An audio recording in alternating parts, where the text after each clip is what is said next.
that will not accrue the days on market. Right. I feel we didn't anticipate as much of a market shift as we saw. And everybody in America wants to wear them. We don't want to make them. Yeah. You know, and so I'm like, we just had this conversation. You're the numbers guy. I'm the people girl.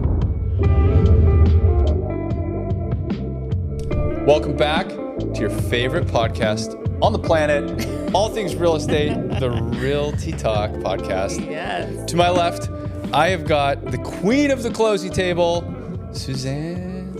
Yeah, and I'm happy to report. Oh no! I told you last night that I was going to come up with the nickname today. So originally, like the Paul Wall thing kept coming up. So I was like, Paul building walls, but then that felt a little close to being like very political, maybe we might upset some people with a name like that.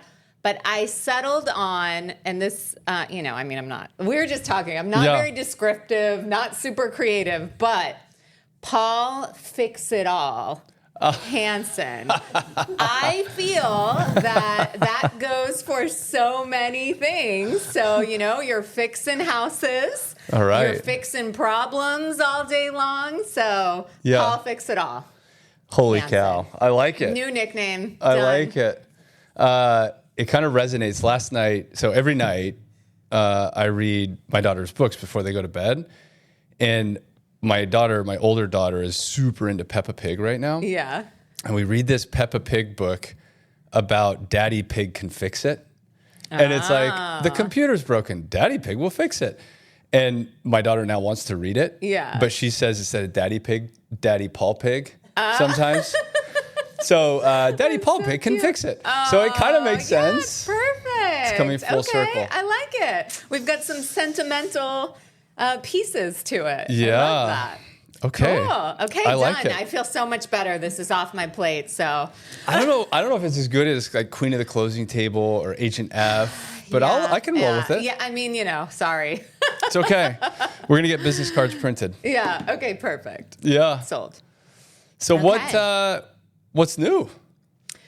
Oh, the world of real estate, there are always some new updates happening, new updates with the market, new updates with the industry. I feel like, we've got a little bit of a battle going on currently between, I think we touched on this in one of our other episodes. Yeah.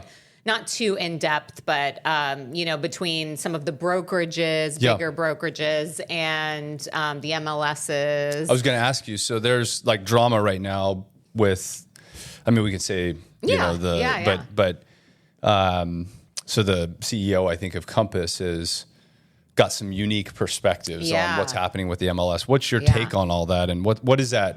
Yeah. How is that unpacking? Yeah, so basically the MLSs have specific rules as far as marketing properties outside of when they're entered into the MLS. Yeah. So some MLSs give you coming soon access where you can put listings in there before, some don't. Like it's kind of, you're kind of at MLS mercy as far as what these rules are. And some of the other brokerages are saying, well, we want to market them, whether it's within our brokerage. Like, why are you deciding when a seller can sell or when a property can be marketed? So there's a little bit of drama between Compass has come out and said that private or exclusive doesn't necessarily mean private. So basically what they're saying is an agent they'll have a book in any of their offices at any time that anyone can walk in and look at these off-market properties. But I think, that said, like, that's just not realistic. That's not a realistic way of, getting properties out there, getting listings out there. So I feel like we should double click on this quite a bit because we have, listeners that are agents. We have listeners that are sellers. So the MLS, essentially controls what agents can do by market. Right. Right. So the coming soon thing, right? In our market, we can take a property and designate it or syndicate through all those sources and say that this property is going to be sold soon, and we have 21 days max. Yeah, 21 days. And that will not accrue the days on market. Right.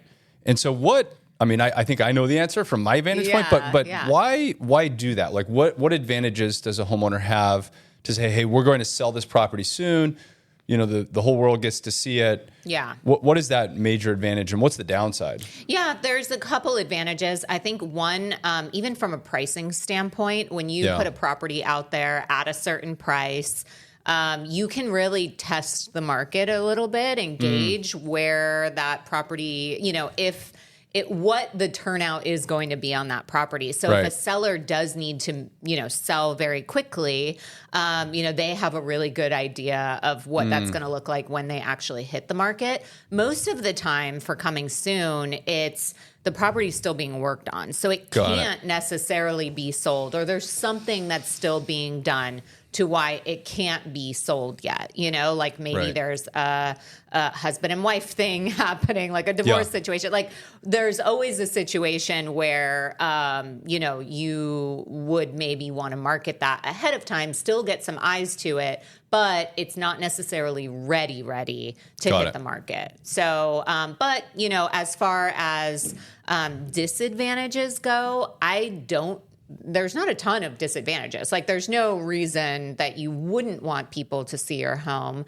I guess the only thing is maybe the MLSs are trying to really control things being sold off market. Right. That's what I was going to ask. So if I'm coming soon on a property today, or I have an exclusive listing that's not coming soon that other agents can't see, does that create an unfair advantage to a certain pool of agents that can then go and consummate a transaction before the public has access to it?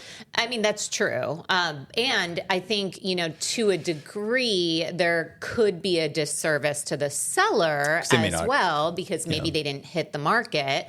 And that's a whole pool of buyers that didn't see their listing where they could have demanded maybe a higher price. So I think, in my opinion, I feel as long as it's done the right way and you are representing your client the right way, I understand why the MLS has these rules in place. Yeah. But I think that there's a right way to do it. And, as long as everyone does have access to it, you are going to make sure that your client has the proper eyes and that you're representing your client to the best of your ability. Yeah. And that's really what it comes down to. Yeah. So there's different areas of the single family real estate world, right? And one of the areas that I want to spend a little time talking about is the luxury space. So, and I talk to people that want to have a pocket listing. They want to have something that is not seen by the general public. And that's usually because their seller wants to keep the transaction kind of quiet, or maybe they don't believe that it's going to fetch that specific number if it hits the market.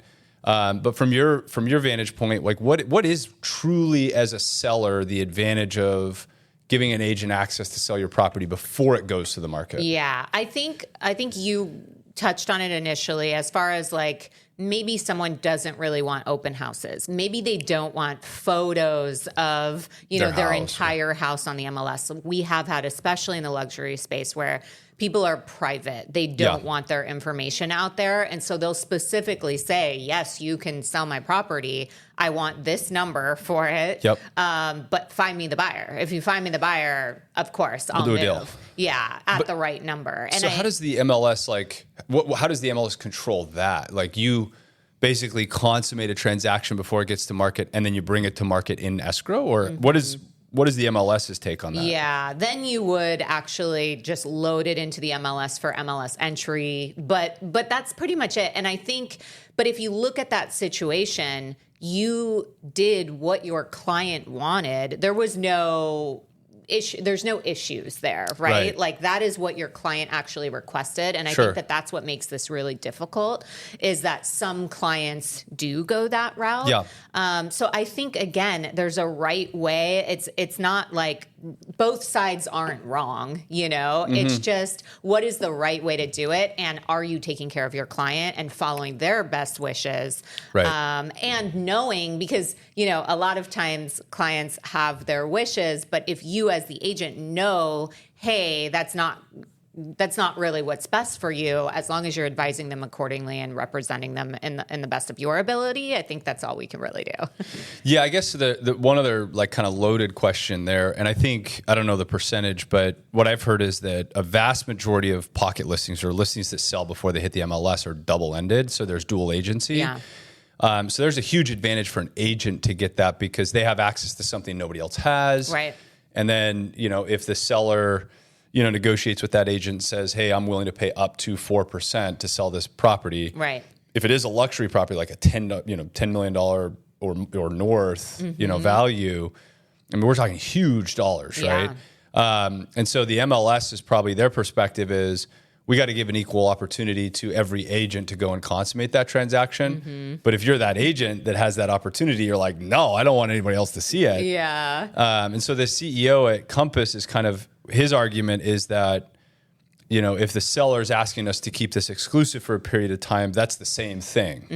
And the MLS is saying, no. Yeah. That's not true. Yeah. Interesting. Yeah. It's like I said, I think, both sides have a strong argument and it is, one side is maybe thinking about fairness for all agents over the other. Yeah. But I wouldn't say that Compass isn't thinking about their sellers, Right. Again, if it's your seller's wish and you educate them on the process and they say, no, I don't want to list my home, I want to sell my property off market, who are we to say, no, you're not allowed to do that?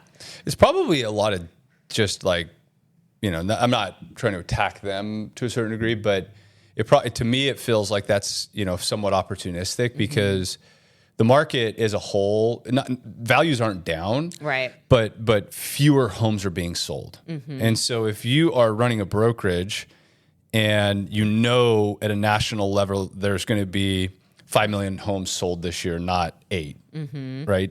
It creates an advantage for you to not go take those properties to market because you are going to control your ability to double, right? Or double end the deal. Yeah. So is that why they're doing it? You think, or I know that's a spicy take. It could be between even like this has been a huge press release too, so I think we're talking about it right now. We're talking about Compass. We usually don't talk about Compass, and everyone's talking about Compass. So I think, they chose a side, and I think that is really smart of them because now press is press, right? Right. And I think a lot of agents want to, as you mentioned, they are incentivized by double ending deals. And, so a lot of agents are like, ooh, wow, Compass is fighting for us, against the MLS. So I think it's a smart move for them to kind of plant the flag and put that out there. Yep. I just think, you do have to look at it from a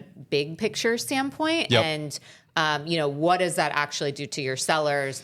Is it the right thing to do? And again, I think it's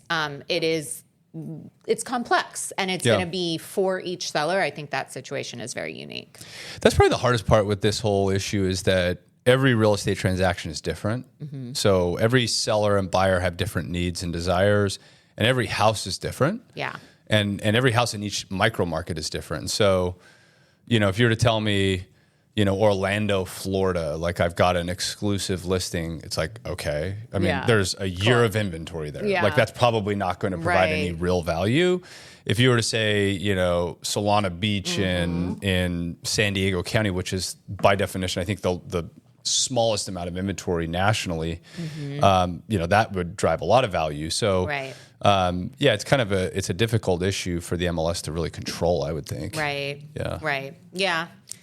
It's, we'll see. We'll see what happens. Maybe nothing happens. I think, some of the larger like tech company, like Zillow, for example, has said we're following MLS rules. Like we're not, and usually I think in the past Zillow has kind of pushed back a bit and been known for that. But they're like, we want they've always kind of been like, we want what's fair for all buyers and sellers. And I think, I think that there's a right way to do it. Yeah.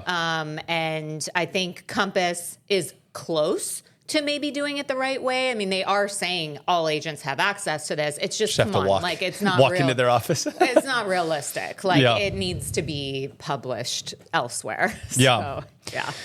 So if you're okay, I want to kind of change gears here. Course, I have some questions for you. Uh-oh, I'm scared. Prepared some questions. So, okay. For our listeners, if you haven't listened, in other episodes, Suzanne is the founder and CEO of Innovate Realty and a few other businesses. But Innovate Realty is a independent brokerage in Southern California, launched, I guess, 2 years ago. Yeah. Oh, and it's May 8th. Wait a minute. Tomorrow, it'll be exactly 2 years when we got our license. So, so this is why I had these questions for you. So looking backwards, Q1 of 2025, the brokerage closed just shy of $100 million worth of volume. And currently sitting at about $75 or $80 million worth of listed volume in Southern California. So you're the chief there. Like, you're calling the shots, you're growing everything, you're managing it all. Looking back 2 years ago, what would you have thought was going to be a successful Q1 in 25, and what's different from what you're seeing now, and how do you feel about those numbers? Yeah, I think that when we were first chatting in 2023, I think that I don't want to say naive is not the word, but I feel we didn't anticipate as much of a market shift as we saw. So I think we felt over the past 2 years a significant difference from the 2 years prior.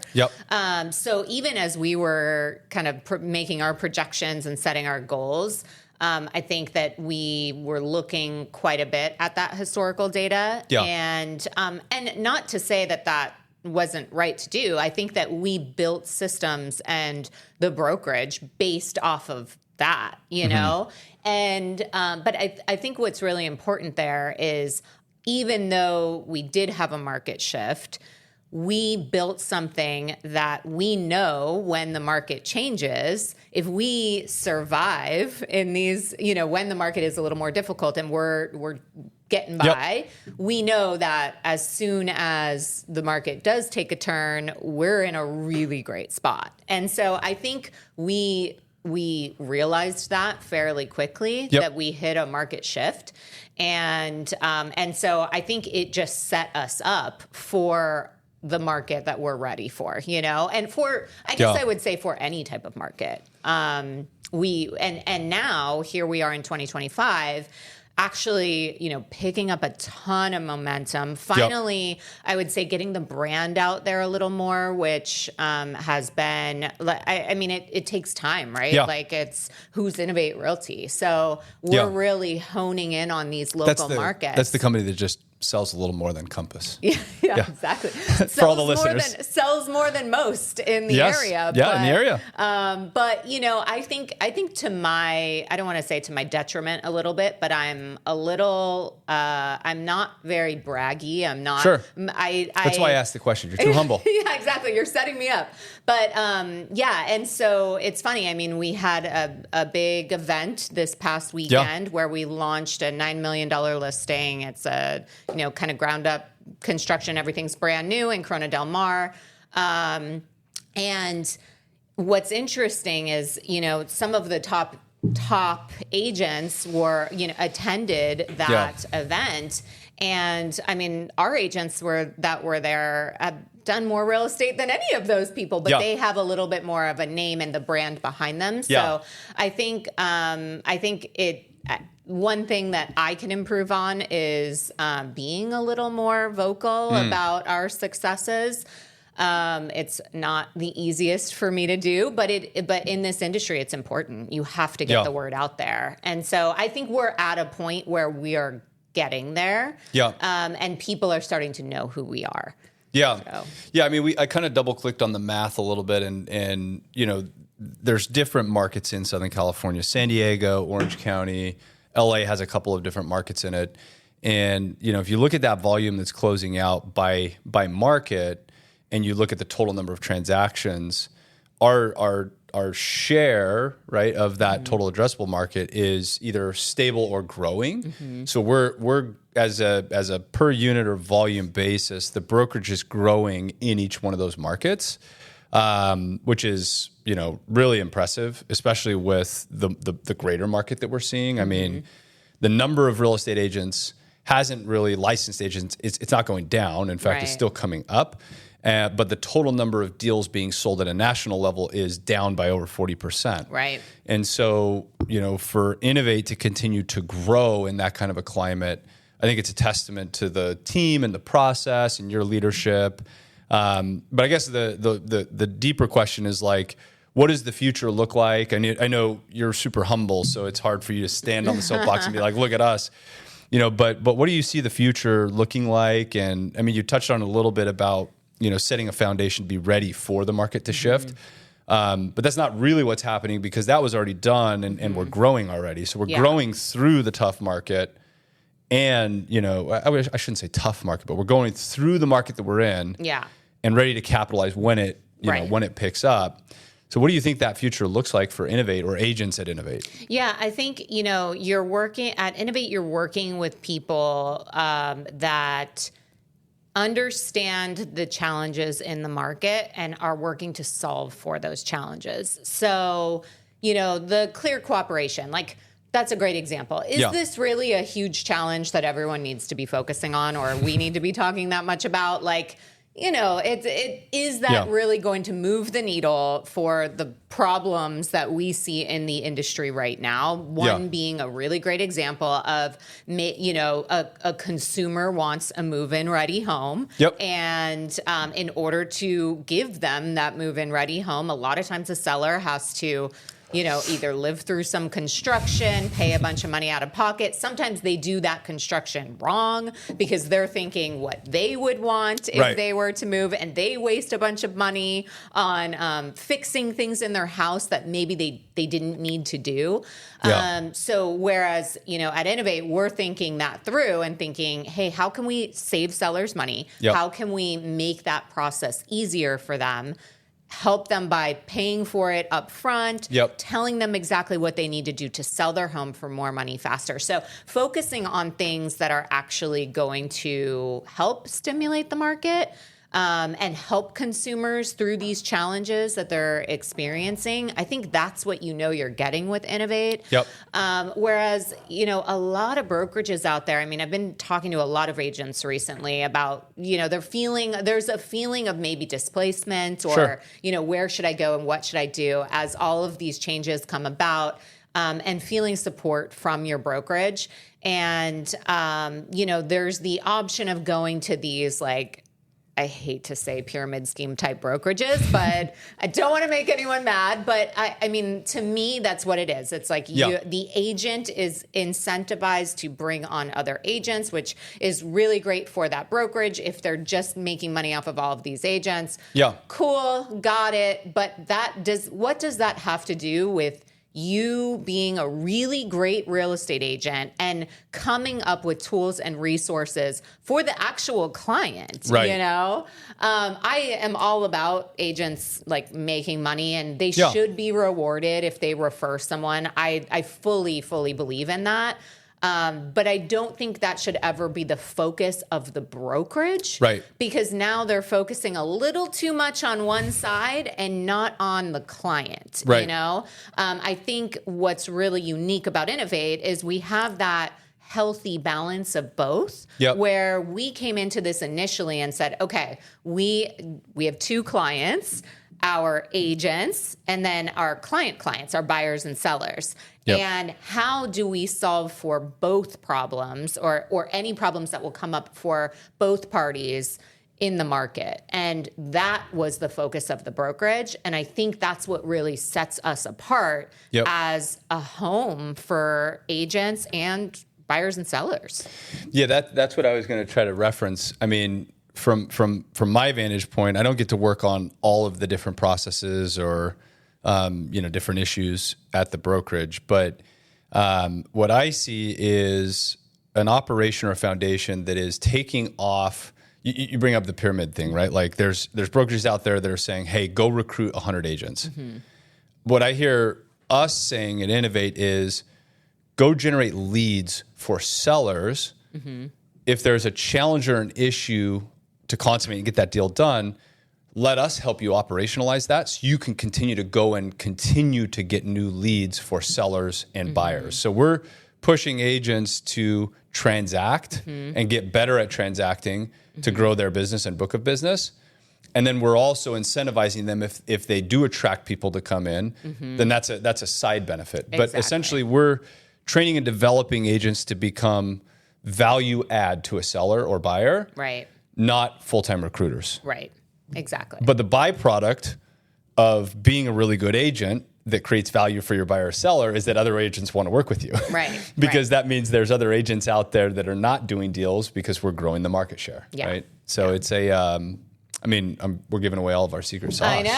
I know. Execution's key. Yeah, exactly. But, I think that's the biggest difference. And I think for agents that are out there really wondering like, hey, is Compass my home? Is Real my home? Is EXP? It's one of those things where, and we've talked about it before, when we founded Innovate, we sat down, we looked at all of these brokerages, we looked at all of their offerings, which, does give us that unique advantage that we are only 2 years old, because we were able to see really where other places were missing the mark. Not to say we're perfect, because nobody is, but we can identify where those challenges are and how we can solve for those with the team that we have.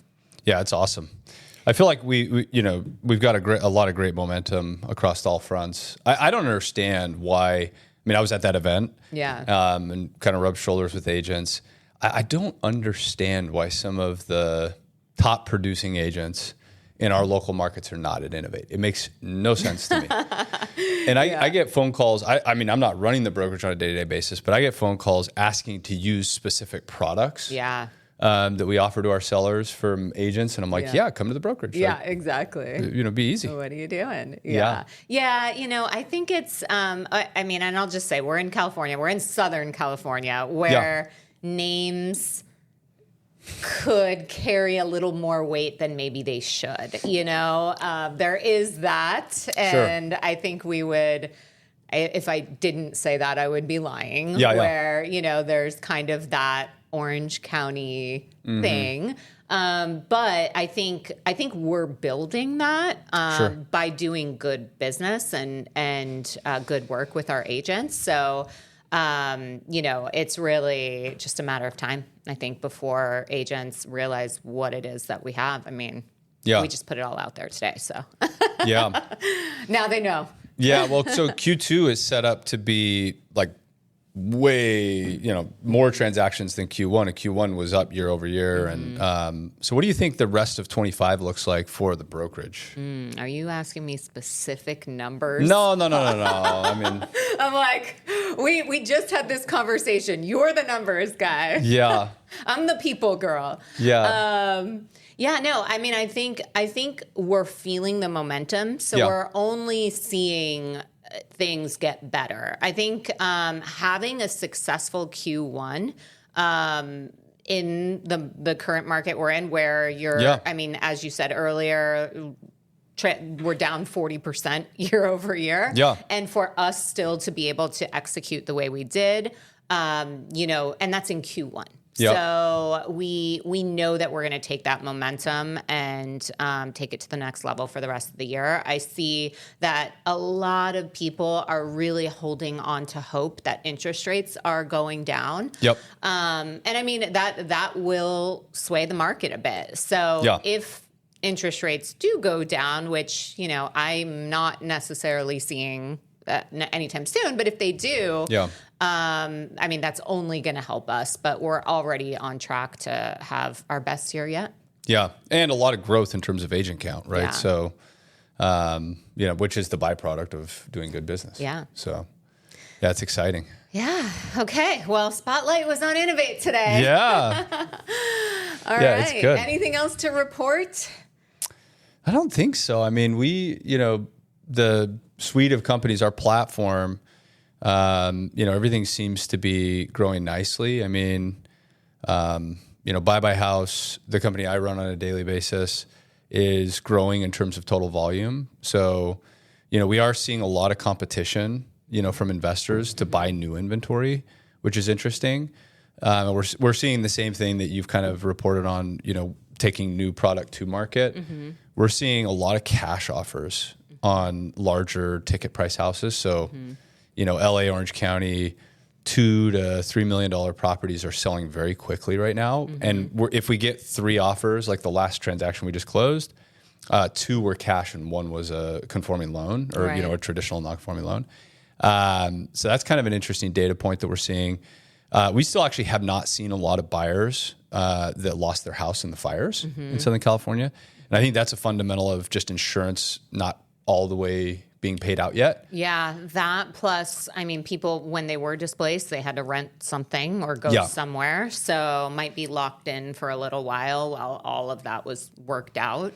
So we expect to see some pickup there. But, I mean, Buy House has got, a lot of great momentum. I mean, I think we have 8 or 9 properties on market now to sell and like 10 or 11 in escrow to buy. And, we bought 2 yesterday and 1 tomorrow. And, so there's a lot of great inventory that we're seeing. Yeah. The biggest fear that we have right now is what's going to happen with tariffs. Right. I mean, the vast majority of appliances, lighting fixtures, finished fixtures are coming from China. Right. And, I won't say names, but you've met him. I have a friend that has a consumer-facing product business, and he orders a tremendous amount of raw material or supplies, and then manufactures here stateside.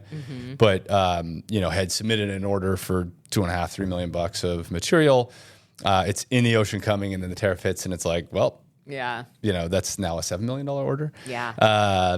So I'm getting very worried about just finished product. Yeah. But I go back to the generally, when this kind of stuff happens, there's also an opportunity. Right. So there was a big industrial revolution in China, and that occurred because labor rates were 1/5 of what American labor rates were. So manufacturing the actual item and getting it shipped here was, there was just a ton of room. But we're seeing that same thing happen right now with India. So India is growing rapidly, the infrastructure is, and their labor rates are 1/5 of what China is today. And so we think that a lot of our finished quality fixtures and appliances are going to start to come out of India over the next 5 years or so. And we're actively, obviously, in conversations now to ensure that if tariffs are painful and create longer lead times for product, that we have access to it. But I think, the broader perspective on that is that if you're a homeowner and you're going to sell, you may also have those same issues. Right. So if you have that old refrigerator or, old appliance package, or your lights are, they were installed in the 50s original. Yeah. You're probably going to have 2 options, which is sell to an investor that has a capacity to go and acquire some of that inventory, or, which obviously means a lower number. Right. Or invest a lot of money. Right. And probably a lot of time to go and find those things. Source them, and like what we talked about before, where it's like, are you making the right decisions? Are you, Yeah, we see homeowners make those mistakes all the time at the brokerage. Like they say, "Hey, I went and spent $50,000 sprucing this all up," and we're like, "Oh shoot, you shouldn't have done that." Yeah. But I think that is this is again a very selfish plug, but it's like, if you're a seller or a buyer of real estate in Southern California, I don't know why you wouldn't be in contact with an agent at Innovate, because that agent has access to product or services, I guess, that will make it easier and cheaper to transact. Right. And so if you're listening, and you're a seller or a buyer, please call us. But that's really the only other thing that I'm, that we're very concerned about at the moment, just making sure that we have all those things, lined up. But. So does that defeat the purpose of the tariffs if they're just moving everything to India? I don't know, man. I think, I'm not a global economist. I love to read and I study a lot of this stuff. And so I want to preface and disclose, like, my opinion is my opinion. I don't know. Like, I'm not as smart as everybody else out there. But, I think, look, some of the stuff that the current administration is doing, I think long-term actually makes a ton of sense. But the way that they've announced it and the speed in which they're taking action is creating ripples in the market that is, like, pretty scary. Yeah. And like, I'd say avoidable, with the proper rollout. 100%. But to go back to what you're saying is, there's these global powers, right? Or these trade relationships, and, China has what it has. Right. I mean, and they're kind of, I don't know if we've talked about it in the podcast, but, they're aging rapidly. So, when you look at, demographics by age, the United States is actually a pretty healthy pyramid. Older people are fewer and younger generations are broader. So the population is pretty healthy. Right. Basically means that we have people to come in and continue working and taking those jobs. China is kind of like almost the opposite. It's not completely reversed, but there was a 20-year period where people were having no kids or one kid max. And so the labor rates are starting to increase. There's been a tremendous amount of investment to build that industrial, complex, essentially, like to go and be able to produce stuff. Yeah. But if nobody can work in it, then they're dying. And it happens to be, obviously, China has some of our debt. And so, I think there's like gamesmanship there to a certain degree, where India's kind of in a different position. Right. So I do think that long term, that stuff could make a ton of sense. And I think I've said this previously, but millennials are the largest demographic. United States, American millennials are the largest demographic of consumers on the planet. Yeah. And so global economics, like 101, would say that he who consumes controls the market. And we consume more shit than anybody. Yeah. In the whole world. Yeah. And by like a long ways, like 300-400%. Yeah. Nobody else consumes what millennials consume. And so I think our administration or future administrations have to understand that. And the way they communicate and take action, is going to be critical. Matters, Because, like I watched a little thing, like a friend of mine sent me a stand-up bit from Dave Chappelle, and I love Dave Chappelle. Yeah. Have you seen that little? I love Dave Chappelle, yeah. So he goes on this bit, and he's like, look, I don't want to make Nikes. Like, I want to wear Nikes. He's like, and everybody in America wants to wear them. We don't want to make them. Yeah. And that's like, it was kind of funny, and obviously there's more to it and whatnot, but I think it's right on point. Like, so I don't know. I mean, I'm definitely worried about it. Like, when we interview people that are either not going to college or coming right out of college, they don't want to do the tough jobs. I know. They don't. Very entitled. Yeah. And so those jobs got to go somewhere. Yeah. So slapping 145% tariff on a country that's supplying... that wants to do the jobs. And a lot of it, right? Yeah. I don't know if that's going to play out long term. Yeah. And it, also it's gamesmanship, right? Yeah. Like in any negotiation, if you want to end up at 50, you can't start there. Right. So, maybe that's going to change, but I don't know. We'll see. All right. But for now, we're still putting appliances in houses and selling houses. Perfect, So we're good. Perfect. Okay. Well, I think we covered it. Yes. I think that's a wrap. Yeah, great episode. If you haven't done so, please subscribe. It helps us out a lot. We also want your feedback. So we have different segments. Today we did not have a guest. We have some really great guests coming up. But provide feedback to us and let us know what you would like to hear from us. Yeah. But we appreciate you listening, subscribing, watching on YouTube. We can't make this happen without you guys doing that. So that's it. That's a wrap. Yeah, see you next time.